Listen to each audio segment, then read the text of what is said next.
या बातमीपत्राचे प्रायोजक आहेत Tizer.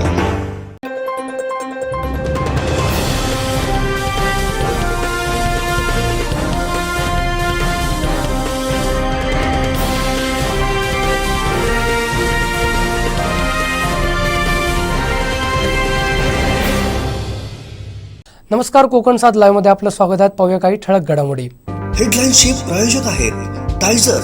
Now experience sheer softness of Tizer Super Soft Shirts।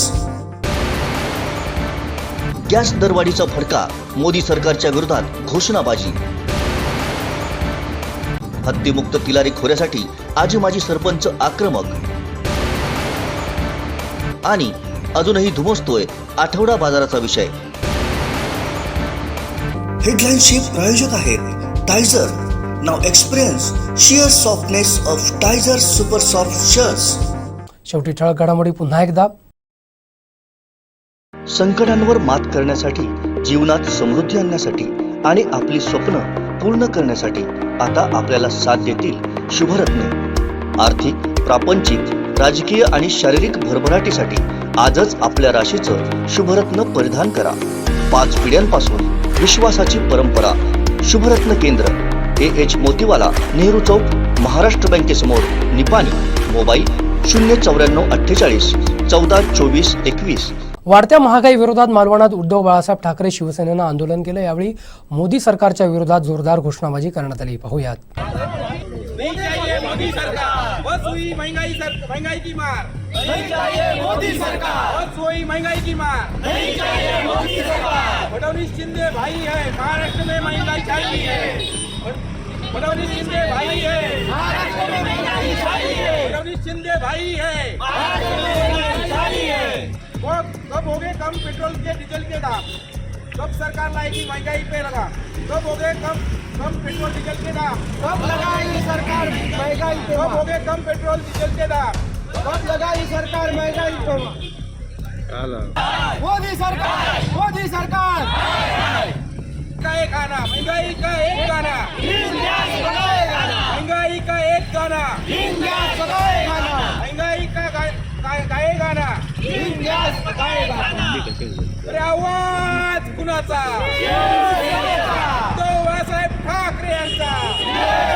Modi सरकार, मोदी सरकार, महंगाई की खिचड़ी, महंगाई की खिचड़ी, महंगाई की खिचड़ी पकानी है। महंगाई की खिचड़ी पकानी है, महंगाई की खिचड़ी पकानी है, महंगाई की खिचड़ी पकानी है। गॅस दर वाढीचा निषेध असो, गॅस दर वाढीचा निषेध असो, गॅस दर वाढीचा निषेध असो। या महाराष्ट्रातील गद्दार सरकार असो, या दोन्ही सरकाराच्या माध्यमातून आज जनतेचे हाल होताना दिसत आहेत। महागाईचा आगडोब गगनाला पेटलेला दिसतोय। कालच तुम्ही बघितलात तर पूर्वीचे गॅस दर आणि आजचा वाढलेला गॅस दर याच्यामध्ये तिप्पट किंमत झालेली आहे। पेट्रोलचे दर असतील ते सुद्धा गगनाला भिडलेले आहेत। त्यामुळे एकीकडे रोजगार वाढवण्याची, लोकांना रोजगार मिळणार आहे, लोकांना उद्योगधंदे मिळणार आहेत म्हणून सांगायचं, आणि त्यांच्या घरातील पेटणारी चूलच महाग करायची, असा या केंद्र सरकार, भारतीय जनता पार्टीचं सरकार, या महाराष्ट्रातील मिंदे गट आणि भाजपचं सरकार, हा सरकारचा डाव या ठिकाणी आहे। कालचं अधिवेशन बघितलं तर या अधिवेशनामध्ये एखादा वेगळा मुद्दा काढायचा आणि यापूर्वी बोललेल्या, महाराष्ट्रावर बोललेल्या, महाराष्ट्रावर चुकीच्या पद्धतीने बोलणाऱ्यांचा सत्कार करायचा, आणि मात्र शिवसेना नेते संजयजी राऊत यांच्यावर हक्कभंगाचा प्रस्ताव आणायचा, आणि कुठेतरी या महागाईपासून जनतेचं लक्ष विचलित करायचं।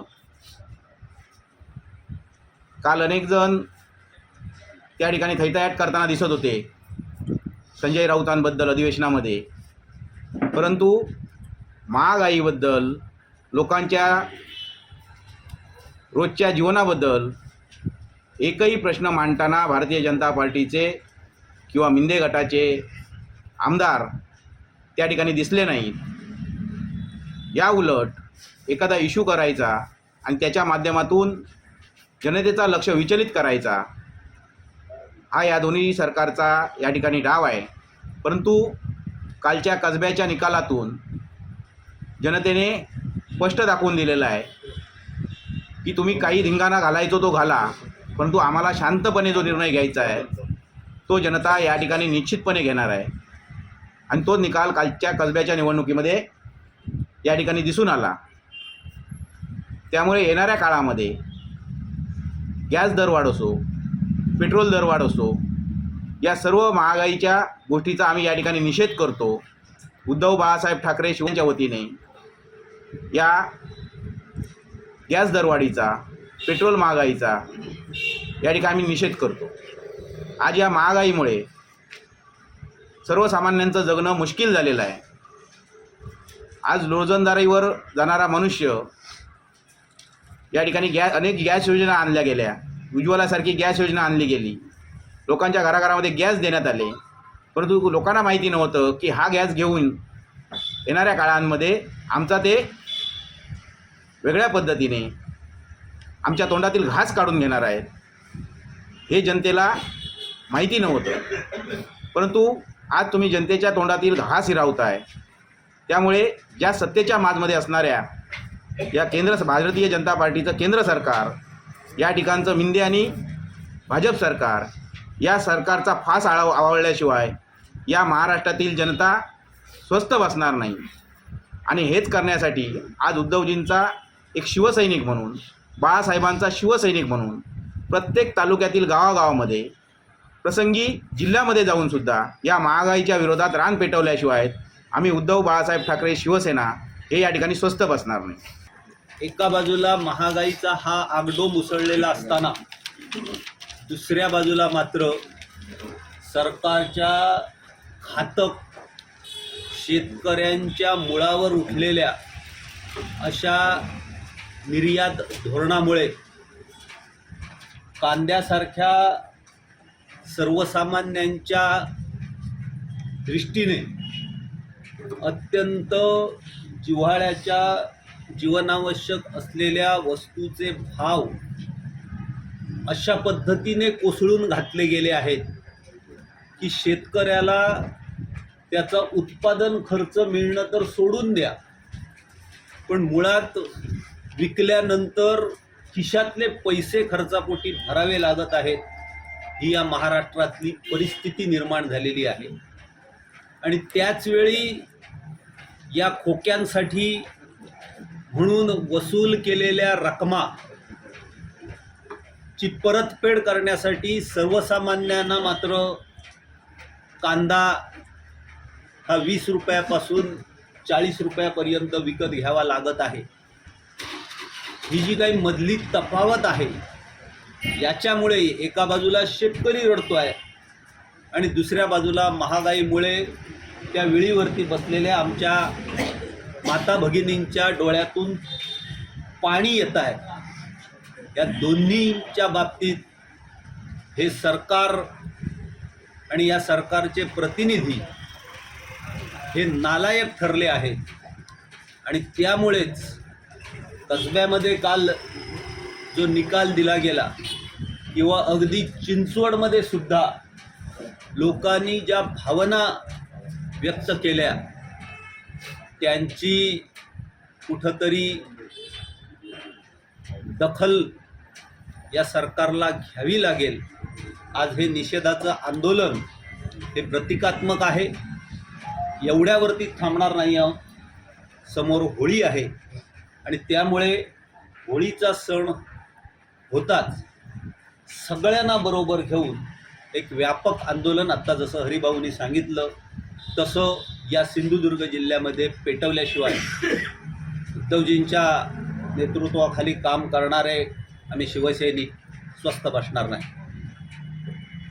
कोकणातल्या ताज्या घडामोडी आणि लाईव्ह अपडेट्ससाठी फॉलो करा कोकणचं #1 महा चॅनल कोकण 7 लाईव्हचं फेसबुक पेज।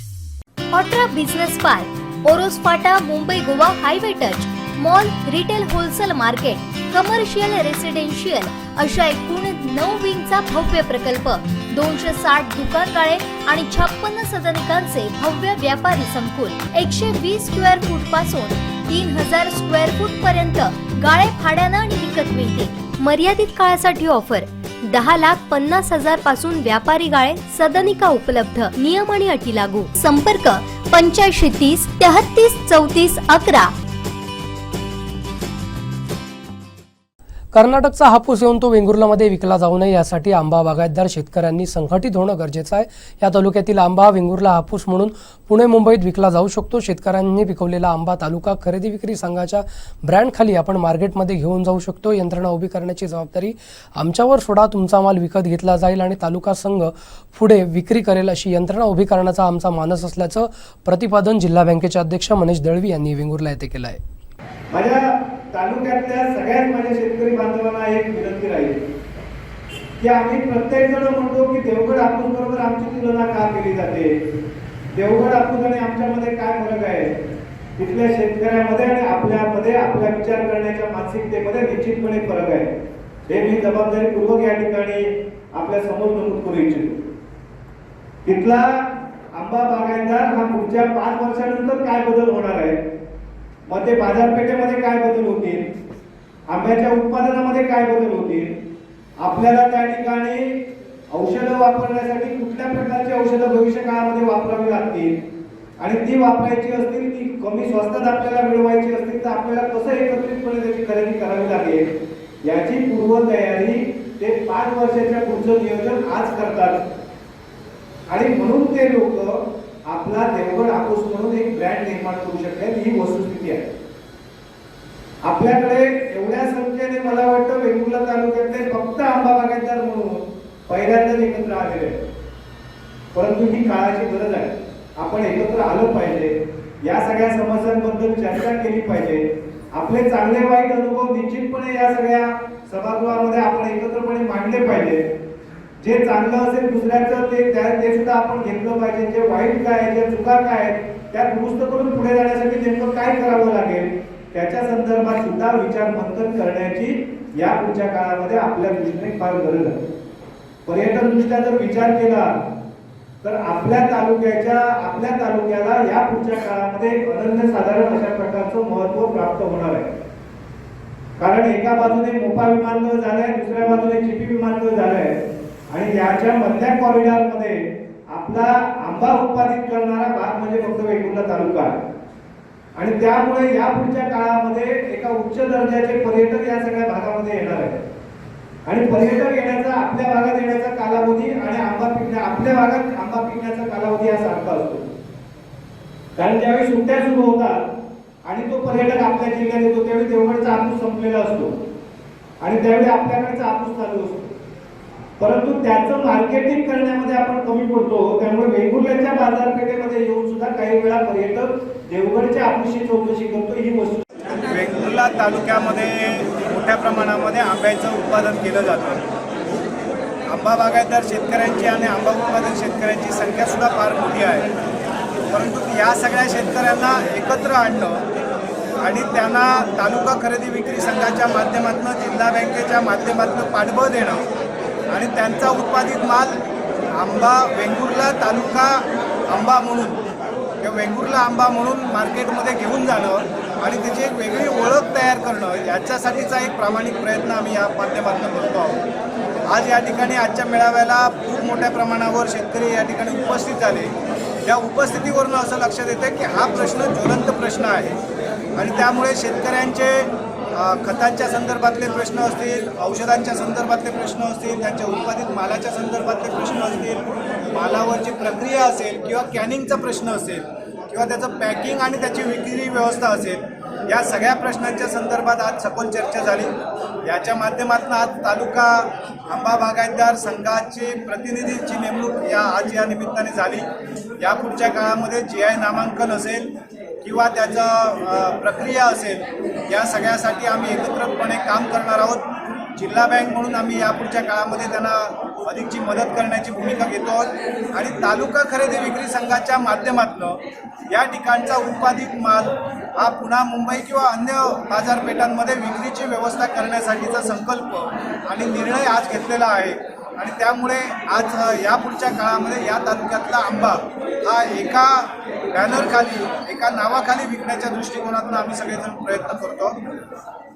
किती उद्दिष्ट काय ठेवलंय, किती यावेळी मालपर्यंत? पहिल्या एका वर्षामध्ये साधारणतः एक 2 लाख डझन आंबा प्रक्रिया झालेला तालुका खरेदी विक्री संघाच्या माध्यमातून यावर्षी आम्ही विक्री करायचा संकल्प करतो आहोत. पुढच्या वर्षीपासून ही संख्या काही लाखांमध्ये वाढेल, परंतु ही सुरुवात यावर्षी होईल आणि कॅनिंगची खरेदी सुद्धा तालुका खरेदी विक्री संघाच्या माध्यमातून विकास संस्थांच्या माध्यमातून गावागावामध्ये करण्याचा सुद्धा आज एक आम्ही विचार करतो आणि निश्चितपणे या पुढच्या काळामध्ये करू. माझी या निमित्ताने माझ्या या तालुक्यातल्या सगळ्याच शेतकऱ्यांना विनंती आहे की आपण संघटित व्हा, एकत्रित या आणि आपला माल योग्य दर्जाने योग्य दराने विकण्याच्या दृष्टिकोनातून आपण सगळेजण प्रयत्न करू.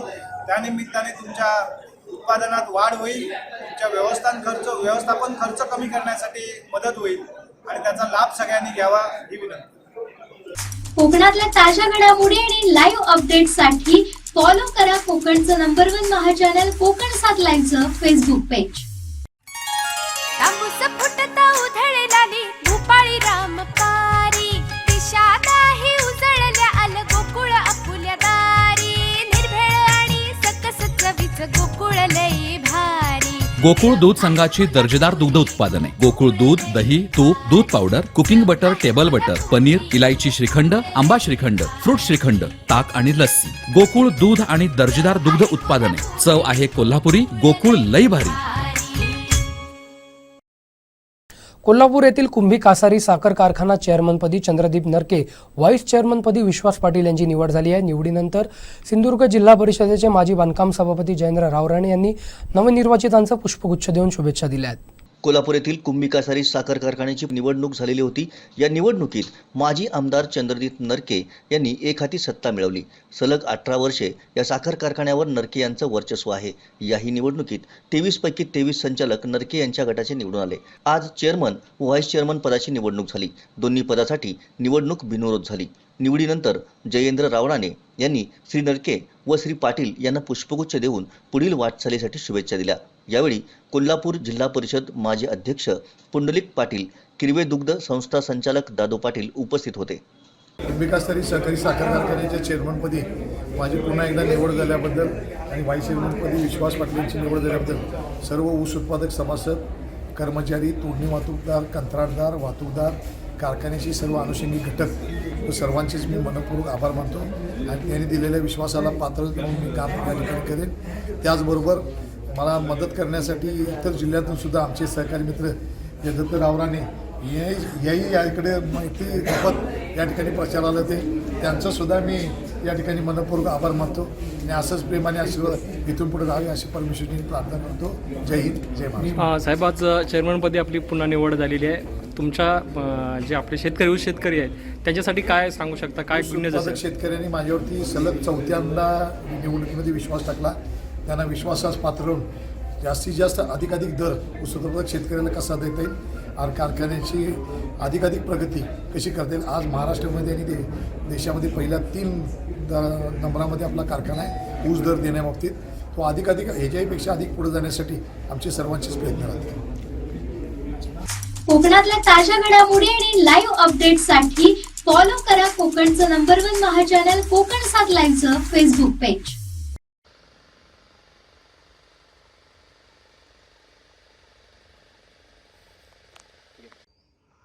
Guys, either you are happy, unhappy, successful, unsuccessful, satisfied, unsatisfied.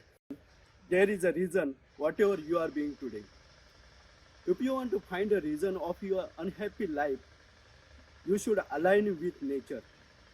You can see heavenly atmosphere here in Devgarh. You can experience here and bring out a reason of your happy life. Yewa Konkan आपलोच असा.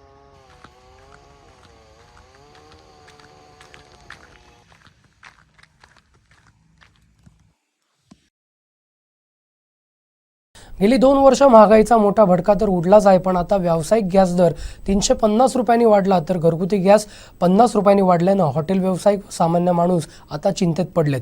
घरगुती गॅसचे दर 1067 होते ते आता 1117 रुपये झालेत, तर कमर्शियल दर 1797 वरनं 2150 झाला आहे. हॉटेलमधील जेवणाचे दर तेवढेच आहेत, पण गॅस तेल व कडधान्याचे दर वाढत आहेत. हॉटेल व्यवसाय चालवायचा कसा हा प्रश्न त्यांच्या समोर पडला आहे. त्यामुळं काही हॉटेल व्यावसायिक जेवणाचे दर वाढवण्याचा निर्णय घेण्याची शक्यता आहे. गेली 2 ते 3 वर्ष सतत होणाऱ्या महागाईमुळं जनसामान्यांचं कंबरडं मोडलंय. गॅस, तेल, कडधान्य व पेट्रोलच्या दरवाढीमुळं रोजच्या पगारावर आपले घर चालवणाऱ्या कामगार वर्गाला तर एक वेळचे जेवण करून समाधान मानावे लागत आहे. त्यामुळं हॉटेल व्यावसायिक, व्यापारी व सर्वसामान्य नागरिक हेच काय ते अच्छे दिन असे देखील प्रश्न विचारू लागलेत. सध्या वाढत्या महागाईने सर्वसामान्यांचे कंबरडे मोडले आहेच. मागील 2 वर्ष मोठ्या प्रमाणात पेट्रोल, डिझेल, तेल आणि गॅसचे दर वाढले आहेत आणि कालच गॅसचे दर हे कमर्शियल गॅसचे दर 350 रुपयांनी वाढले आहेत, तर घरगुती गॅसचे दर 50 रुपयांनी वाढले आहेत. त्यामुळे सर्वसामान्यांचे बजेट कोलमडलं आहे. जे हॉटेल व्यावसायिक आहेत तर त्यांचं तर अक्षरशः बजेट कोलमडलं आहे आणि ते सांगतात की आम्ही व्यवसाय करायचा कसा, अशा पद्धतीचे प्रश्न विचारत आहेत. कारण जर जेवणाचे दर तेच असतील आणि गॅसचे दर वाढले असतील तर त्यांना हॉटेल चालवणं कठीण होत आहे. तशाच पद्धतीने घरगुती जे गॅस वाढलेले असल्यामुळे गृहिणी आहेत ते विचार करत आहेत, मागील 4 ते 5 वर्षामध्ये 450 रुपयाला मिळणारा गॅस 1000 रुपयाच्या वरती जात असेल तर आम्ही आमचा संसार सांभाळायचा कसा, अशा पद्धतीचे प्रश्न विचारत आहेत. चला तर मग पाहूया या गॅस दरवाढीवर ग्राहकांचे काय म्हणणे आहेत. गॅस आता सगळ्या वस्तू वाढवण्यातच चालले आहेत. गॅस आता हळूहळू आता 1100, 1150 झाले. उद्या पुढे हळूहळू 1200, 1500 रुपयाने होणार. काय करायचं, गृहिणीने घर चालवायचं कसं? सगळ्याची महागाई झालेली आहे, सगळ्याची. लाकडं आणायची तर ती पण महाग झालेली आहे. मग त्याच्यावर भांडी काळी होतात. मग कामाला जाणाऱ्यांना, बाहेर कामाला जाणाऱ्या स्त्रियांनी करायचं तरी काय? कसं घर चालवायचं गृहिणीने? नमस्कार, मी एक रस्त्यावरचा फेरीवाला आहे आणि खाद्यपदार्थ विक्रेता आहे.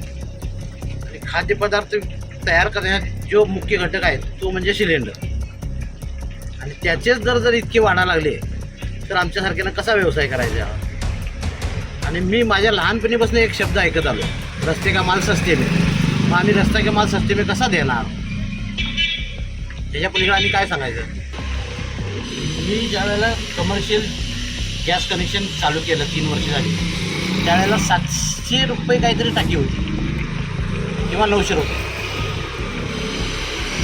तर मी सरासरी ती टाकी 1700 रुपये होऊस्तोपर्यंत घेऊ शकलो. आता मी ती टाकी घेऊ शकत नाही. मी कसा व्यवसाय करणार? सरकारला जरा मला सांगू इच्छितो की हे जे सरकारने पाऊल उचललं आहे ते व्यावसायिकांचं कंबरडं मोडण्यासारखंच आहे. कारण ग्राहकांना आम्ही दर वाढवले तर ग्राहकांना ते परवडणार नाही आणि आम्हाला सरकारने वाढवलेले दर परवडत नाही. तर सरकारने या गोष्टीचा ना गांभीर्याने विचार करायला पाहिजे.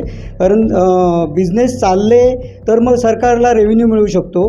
तर सरकारने याचा आमच्या दृष्टिकोनातून पण विचार करावा आणि घरगुती जे दर वाढले त्याच्या बाबतीत पण विचार करावा आणि हा जो दरवाढीचा प्रस्ताव आहे तो मागे घ्यावा असं मी व्यावसायिक म्हणून सरकारला विनंती करतोय. नमस्कार, मी देवेंद्र चिंदरकर, कणकवली इथे आमचं हॉटेल व्यावसायिक मी आहे. कालून हॉटेल म्हणून नावाने हॉटेल आहे म्हणजे कणकवली. तर आज जो काय कमर्शियल सिलेंडरचा जो रेट झाला तो म्हणजे एकदम हाईकच झाला आहे. त्याच्यात म्हणजे 350 रुपयाचा काहीतरी फरक आहे. 1700 आणि डायरेक्ट 2150 झाला. पण एवढा सिलेंडर रेट आमचा जरी वाढलेला जरी असला एवढा डिफरंट, की आम्ही थाळीचे रेट्स किंवा जेवणाचे रेट्स हे नेहमी आहे तसेच ठेवतो. उलट सीझननुसार कमी जास्त ऑफ सीझन असेल तर आम्ही कमी करतो. कटिंग झालं आहे म्हणजे आम्हाला खूप एक त्रास होतो. म्हणजे एवढ्या ह्याच्यामध्ये कॉस्टिंग काढायला, मार्जिन काढायला. शेवटी आमचं पण प्रपंच असतं, आमचं पण कुटुंब असतं. आम्हाला एकदम कामगारांचं पेमेंट द्यायचं असतं, परत भाडं असतं, लाईट बिल असतं. या सगळ्यातून पैसे जर काढायला गेले तर खूप मार्जिन कमी होऊन जातं. म्हणजे ह्याच्यामध्ये सगळं जगणं कठीण असंही होतं. त्यामुळे जर सरकारला आमची विनंती आहे की एक व्यावसायिकांना तरी आमची विनंती आहे की सगळ्या व्यावसायिकांना याचा फायदा होईल. जर एक मार्जिनमध्ये रेट्स येतील कमर्शियल सिलेंडरचे तर हॉटेल व्यावसायिकवाल्यांना फायदा होईल. कारण काय नॉर्मली हॉटेल व्यावसायिक हा कमर्शियल रेट्स सिलेंडरच उचलत असतो. हॉटेल व्यावसायिक म्हणून आमची भूमिका एकदम म्हणजे आता विचार करण्यासारखी झालेली आहे. कारण ह्यापूर्वीसुद्धा गॅस वाढ झालेली होती, ती हळूहळू कमी करत त्यांनी परत मूळ पदावर आणलेली, ती परत वाढ करून 2000च्या टप्प्याच्या बाहेर नेण्याचा त्यांचा प्रयत्न आहे आणि ती जाईल काही दिवसात अशी शक्यता आहे. ह्याच दरम्यानमध्ये त्यांनी गॅसचे दर कमी करून बाकीचे दर वाढवून, उदाहरणार्थ तेल, डाळी, इतर कडधान्य जे हॉटेल व्यावसायिकांना आणि सर्वसामान्यांना जीवनावश्यक आहेत त्या ह्याच्यामध्ये दरवाढ करून काही पदार्थामध्ये भाववाढ कमी करून जी दाखवलेली होती, सहानुभूती दाखवलेली होती, त्याला कुठेतरी हडताळ बसतो आहे असं आता चित्र आहे. आणि सगळ्यात महत्त्वाचे म्हणजे आत्ताच एक 2-4 दिवसापूर्वी, 8 दिवसापूर्वी दुधामध्ये सुद्धा प्रचंड वाढ झालेली आहे. 2 रुपयापासून 7 रुपयापर्यंतची ती वाढ आहे आणि ती होरपळून टाकणारी आहे. त्यामुळे हॉटेल व्यावसायिकांना आता असा विचार पडतो आहे की दर वाढवले तर गिरायकावरती परिणाम होतो आहे, दर नाही वाढवला तर आमच्या धंद्यावरती परिणाम होतो आहे. धंदा करायचा का नाही करायचा, का कसा करायचा, ह्याचे उत्तर आता ह्या जी भाववाढ करतायत त्या यंत्रणेने द्यावं. घरगुती गॅस 50 रुपयाने आणि कमर्शियल गॅस 350 रुपयाने वाढल्याने आपण पाहिलं की कशा प्रकारे सर्वसामान्यांचे बजेट कोलमडते. तशाच पद्धतीने हॉटेल व्यावसायिकांच्या प्रतिक्रिया देखील घेतल्या, त्यांच्यावर काय परिणाम होतो हे देखील आपण जाणून घेतलं आहे. त्यामुळे जी गॅसची दरवाढ ही सरकारने केलेली आहे ती मागे घ्यावी, एवढंच एक मागणी सर्वसामान्य नागरिक आणि हॉटेल व्यावसायिक करत आहेत. संकटांवर मात करण्यासाठी, जीवनात समृद्धी आणण्यासाठी आणि आपली स्वप्न पूर्ण करण्यासाठी आता आपल्याला साथ देतील शुभरत्ने. आर्थिक, प्रापंचिक, राजकीय आणि शारीरिक भरभराटीसाठी आजच आपल्या राशीचं शुभरत्न परिधान करा. 5 पिढ्यांपासून विश्वासाची परंपरा. शुभरत्न केंद्र, AH मोतीवाला, नेहरू चौक, महाराष्ट्र बँकेसमोर, निपाणी. मोबाईल 09448 14 24 21. सोशल मीडियावर झळकण्यासाठी मोती तलावाच्या मध्यभागी असणाऱ्या कविवर्य केशव सूत यांच्या तुतारी स्मारकाच्या ठिकाणी अवमानकारक वर्तन करणाऱ्या एका अज्ञात व्यक्तीचा व्हिडिओ सध्या सोशल मीडियावर व्हायरल होतोय. यातून कविवर्य केशव सूतांच्या स्मारकाचा अवमान झाला असून हा प्रकार साहित्यिकांसह सावंतवाडीकरांच्या भावनांना ठेच पोहोचवणार आहे.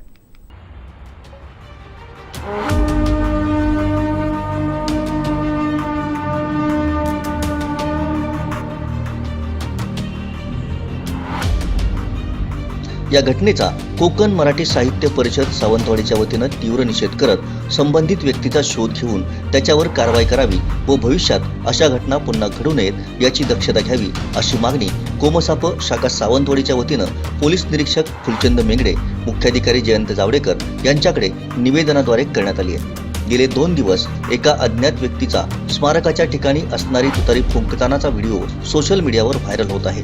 या व्हिडिओत तो व्यक्ती स्मारकावर उभा राहून तुतारी फुंकण्याचा अभिनय करत आहे. हा व्हिडिओ एडिट करून त्याला तुतारीचा आवाज लावून सोशल मीडियावर टाकला गेला. ट्रेडिंगच्या नावाखाली स्मारकाचा अवमान त्या व्यक्तीकडून केला गेला आहे. या घटनेचा कोकण मराठी साहित्य परिषद सावंतवाडीच्या वतीनं तीव्र निषेध करण्यात आला आहे. आमचे दिवसभरातले सर्व अपडेट्स, ताज्या घडामोडी आणि थेट लाईव्ह पाहण्यासाठी सबस्क्राईब करा, लाईक करा कोकणचं number 1 Maha channel Konkan 7 लाईव्हचं YouTube channel. संकटांवर मात करण्यासाठी, जीवनात समृद्धी आणण्यासाठी आणि आपली स्वप्न पूर्ण करण्यासाठी आता आपल्याला साथ देतील शुभरत्ने. आर्थिक, प्रापंचिक, राजकीय आणि शारीरिक भरभराटीसाठी आजच आपल्या राशीचं शुभरत्न परिधान करा. 5 पिढ्यांपासून विश्वासाची परंपरा. शुभरत्न केंद्र, AH मोतीवाला, नेहरू चौक, महाराष्ट्र बँकेसमोर, निपाणी. मोबाईल 09448 14 24 21.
निवेदन देण्यासाठी जाणार आहोत.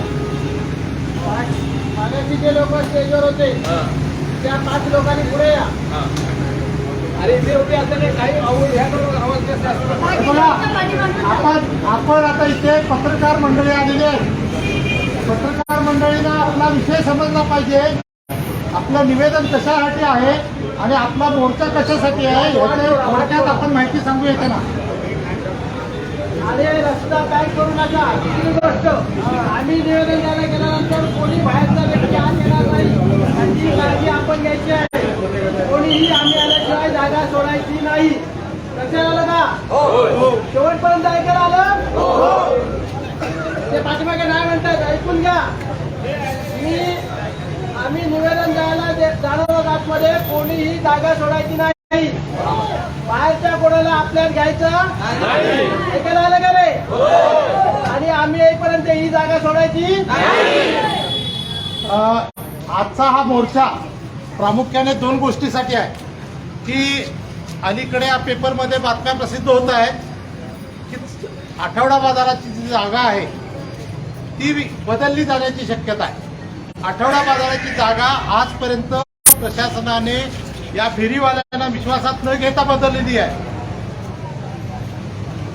हा इथला आठवडा बाजार इथल्या ग्राहकांना सोयीचा आहे. इथल्या ग्राहकांना इथे वाजवी दरात माल उपलब्ध होतो आणि इथे सार्वजनिक वाहतूक व्यवस्था आहे, स्टँड जवळ आहे. या गोष्टीमुळे इथल्या आठवड्या बाजाराला प्रतिसाद मिळतो.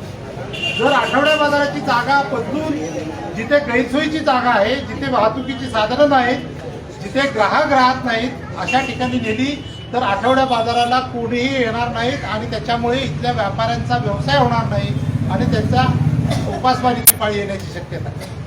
दुसरी अशी गोष्ट आहे की व्यापारी बदलली, ती बदलताना कधीही या फेरीवाल्यांना विश्वासात घेतलं गेलेलं नाही. आम्ही देखील या सावंतवाडी शहराचे नागरिक आहोत. आम्ही देखील या सावंतवाडीचे मतदार आहोत. आम्ही देखील तुम्हाला मतदान केलेलं आहे आणि आमच्या मतदानाच्या आधारे तुम्ही आमदार झालात. आमदार झाल्यानंतर तुम्ही मंत्री झालात आणि मंत्री झाल्यानंतर तुम्ही आम्हाला विसरताय की काय, अशी आमची या फेरीवाल्यांची भावना आहे. त्याच्यामुळे तुम्हाला आमचं अस्तित्व दाखवण्यासाठी आज आम्ही आलेलो आहोत.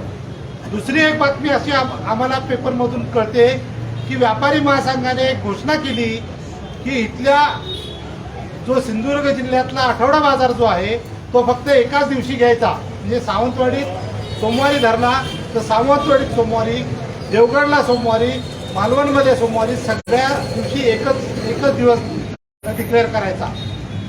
आता आठवड्यातले हे फेरीवाले जे आहेत ते आठवड्यातले 7ही दिवस व्यापार करतात आणि 7 दिवस व्यापार केल्यामुळे त्यांची रोजीरोटी चालते. एक दिवस व्यापार करून त्यांची रोजीरोटी चालणार नाही.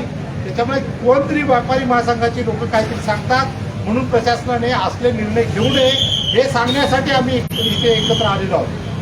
दुसरी अशी गोष्ट आहे की इथले व्यापारी महासंघाची लोक सांगतात म्हणून प्रशासन वेळोवेळी जी जागा बदलते त्याचाही निषेध करायला आम्ही आलेलो आहोत. आम्ही नगरपालिकेचे नियम पाळायला तयार आहोत. नगरपालिकेचे जे नियम घालेल त्या नियमांचं पालन करत आम्ही व्यवसाय करायला तयार आहोत. स्वच्छतेचे नियम पाळायला तयार आहोत. परंतु याच्या पुढे कुठलाही निर्णय आमच्याबद्दल घेताना तुम्ही आम्हाला विश्वासात घ्या आणि त्यानंतरच त्याच्याबद्दलचे निर्णय घ्या हे सांगण्यासाठी आपण आलेलो आहोत. आता आपण 5 जण एक कमिटी करून आपण CO साहेबांना निवेदन द्यायला जाऊ आणि त्यानंतर आपण आपली सभा संपवू. नेमका हा मोर्चा कशासाठी होता आणि आपण प्रशासनाकडे नेमकी काय मागणी केली आहे? प्रामुख्याने 2 गोष्टी आहेत की आठवड्या बाजाराची जागा बदलावी अशा स्वरूपाच्या बातम्या वृत्तपत्रात प्रसिद्ध झालेल्या आहेत. तर आठवड्या बाजाराची जी जागा वारंवार बदलली गेली त्यावेळी प्रशासनाने कधीही फेरीवाल्यांच्या संघटनेला विश्वासात घेतलं नाही. फेरीवाल्यांची आठवड्या बाजाराची जी जागा आहे ती व्यापारी आणि ग्राहक यांना सोयीची आहे की नाही ह्या मुद्द्यावर बदलली गेली पाहिजे. आजकाल काय होतं आहे की व्यापारी महासंघाची लोक सांगतात की हे आठवडा बाजार इथे झाल्यामुळे आमचे धंदे होत नाहीत म्हणून इथली आठवडा बाजाराची जागा बदला.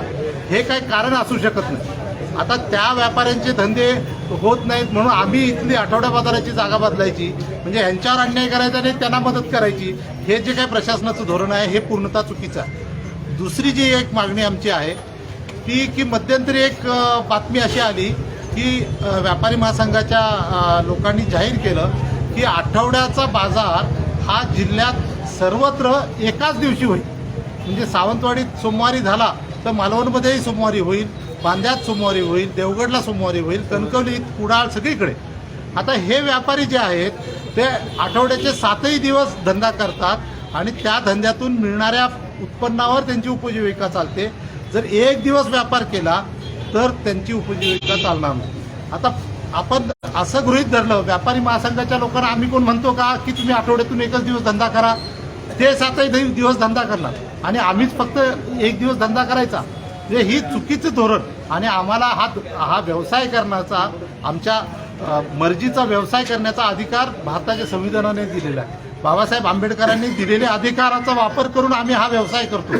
आम्ही ही बेरोजगार माणसं आहेत त्यांनी स्वतःच्या रोजीरोटीसाठी हा स्वयंरोजगार स्वीकारलेला आहे. एक तर शासन आम्हाला नोकरी देत नाही आणि जर आम्ही स्वयंरोजगाराने आमचं पोट भरत असू तर त्याच्यावरती तरी पोटावर लाथ मारू नये शासनाने हे सांगण्यासाठी आज आम्ही आलेलो आहोत.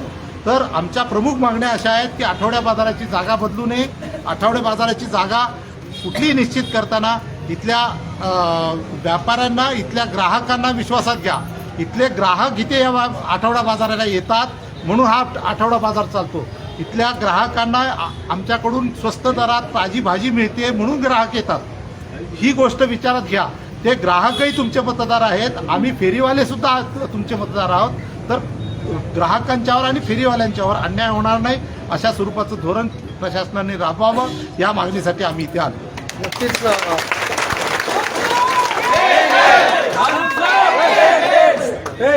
आत्तापर्यंत तब्बल 3री जागा आठवडा बाजाराची बदलली गेलेली आहे.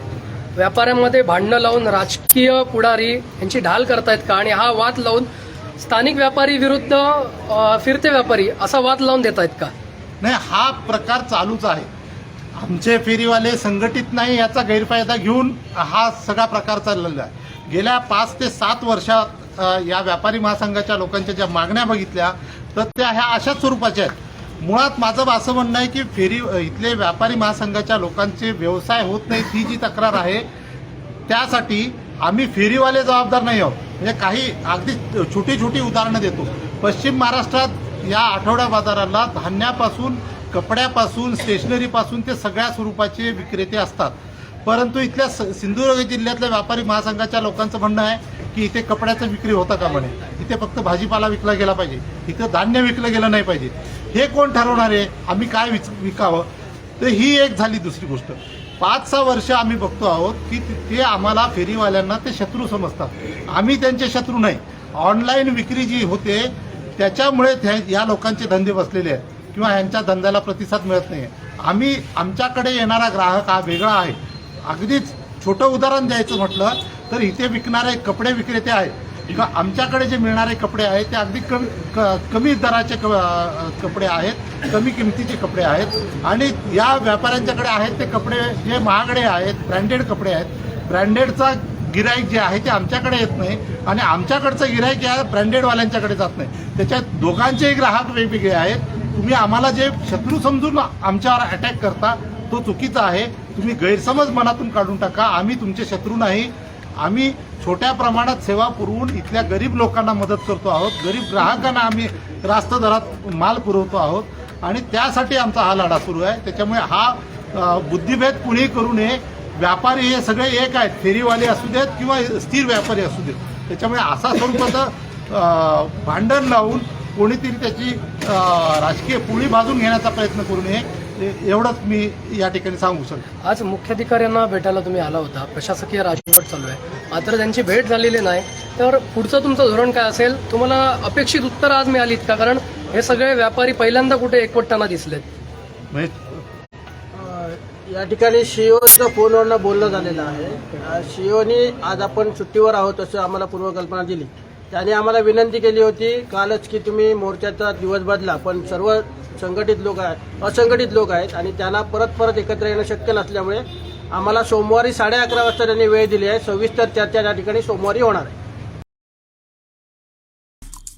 आमचे दिवसभरातले सर्व अपडेट्स, ताज्या घडामोडी आणि थेट लाईव्ह पाहण्यासाठी सबस्क्राईब करा, लाईक करा कोकणचं नंबर 1 महा चॅनल कोकण 7 लाईनचं यूट्यूब चॅनल. आता पाहूयात सविस्तर बातम्या. हेडलाईनचे प्रायोजक आहेत Tizer. Now experience sheer softness of Tizer super soft shirts. Gas दरवाढीचा फटका, मोदी सरकारच्या विरोधात घोषणाबाजी. हद्दीमुक्त तिलारी खोऱ्यासाठी आजी माजी सरपंच आक्रमक. आणि अजूनही धुमसतोय आठवडा बाजाराचा विषय. हेडलाईनचे प्रायोजक आहेत Tizer. Now experience sheer softness of Tizer super soft shirts. आता इथेच थांबूया. ताज्या घडामोडी पाहण्यासाठी पाहत राहा बदलत्या कोकणचा बुलंद आवाज कोकण 7 लाईव्ह. नमस्कार.